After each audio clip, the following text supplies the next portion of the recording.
En fait, la meilleure façon probablement d'avancer dans la découverte de qui est Dieu, de qui est Jésus, de comment ça fonctionne, un peu tout ça, surtout quand on est un enfant, c'est de se poser des questions.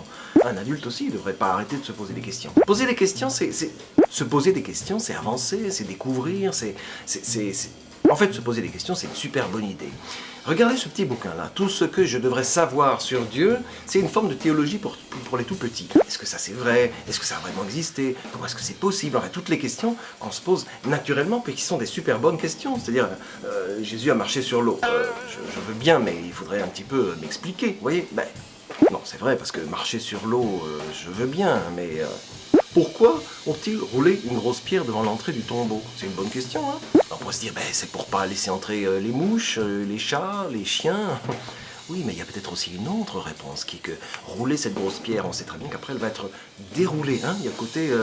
c'est important, c'est des détails. Poser la question, c'est déjà entrer dans l'espace de la réponse, et ça c'est bien. Puis il y a toutes les questions qui viennent quand on en parle. Qu'est-ce que ça veut dire, ce Saint-Esprit? Qu'est-ce que ça veut dire, ces flammes sur leur tête? Hein, si c'est pas ça une bonne question, je sais pas ce que c'est une bonne question. Voilà, tout ce que je devrais savoir sur Dieu, la théologie pour les tout-petits, c'est un super chouette bouquin qui est en promo ce mois-ci. Ça le fait descendre à 13,50 €. 13,50 € pour un bouquin comme ça, si joli. Alors vous avez vu les illustrations? Vous n'avez pas vu les illustrations? Les illustrations sont super mignonnes. C'est super mignon. Tout ce que je devrais savoir sur Dieu. C'est pour les enfants, mais on ne sait pas, hein, des fois. On ne sait pas.